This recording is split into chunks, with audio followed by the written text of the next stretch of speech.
my vlog. At ito na nga po mga mare. At kita nyo naman at umuulan today.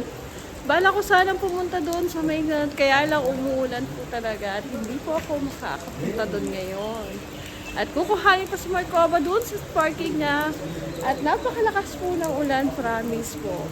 Ayan po mga mare, ang kaganapan dito sa Dubai ngayon. As in this moment, around what time today is talagang umuulan.